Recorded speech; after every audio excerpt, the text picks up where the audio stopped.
All right, back on the Domino's postgame report as Carson-Newman falls to the Mars Hill Lions by a final score of 44-13. I'm Adam Cavalier alongside Carson-Newman head football coach Mike Clowney. Mike, hurtful from the word go. Started the day with a delay of game penalty and a false start before you even ran an offensive play.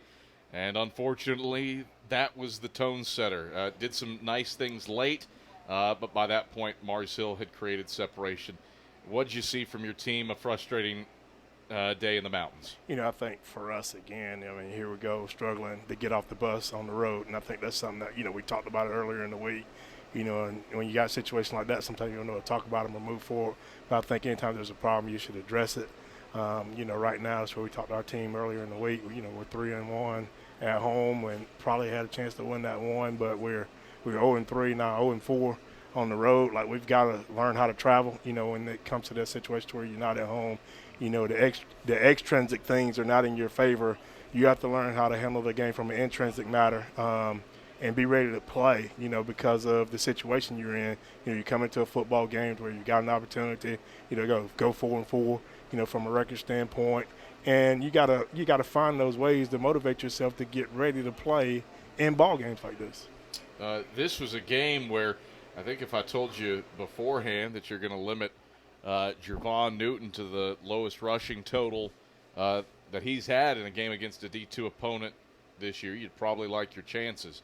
But Ty Snelson did Ty Snelson things. Jimmy Urzua is the first quarterback to throw for more than 300 yards against Carson-Newman in more than a year. The big play passing game really annihilated you today. Yeah. What did Mars Hill do to get the ball in open space? They do a really good job. The thing that you see from them is, they run the stretch. They got emotion off of it to where they've got the rocket sweep outside, and then, you got that with the tight end coming back inside. And so they did a good job of just kind of setting things up. If we ran wide, they ran inside. If we ran inside, they ran wide. And if we brought the extra guy down to cover both of them, they hit us deep. And so, for us from a discipline standpoint, like, we've got to be able to make sure that, we keep our eyes and feet where they need to be and play where we're supposed to play. And that's what we didn't do today. And so we were able to get guys down in the running game. But, the thing that cost us was on the back end, just getting out of position. Back on the road next week at Emory and Henry. You talk about learning to travel well. What's that take? Going to a place you've never been against a team that has surprised a lot of people in their first year in Division II.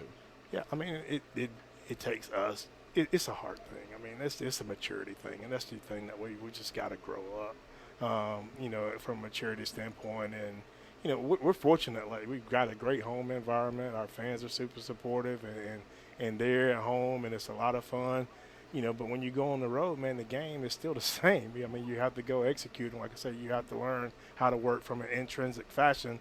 That's why college football is so cool, because, like, going on the road, in a lot of games can be a disadvantage, but it's only if you allow it to be that really happens. You score 13 in the fourth quarter, pretty much with a mix of starters in your second group. What did you see from Zane Whitson, Don Dunning, and company offensively? As you think, just kind of get a couple of those guys in, especially Zane, to be able to see, what does he do? Can he get the ball downfield? He still missed a lot of stuff in the passing game today, and we've got to find ways to connect on that. He had one throw across the middle of the field that was good, but overall, we still have to work on, finding that consistency, doing the little things the correct way, from an offensive standpoint as well. All right, Mike Clowney, pleasure as always. Talk to you next week at Emory and Henry. See you at Emory and Henry.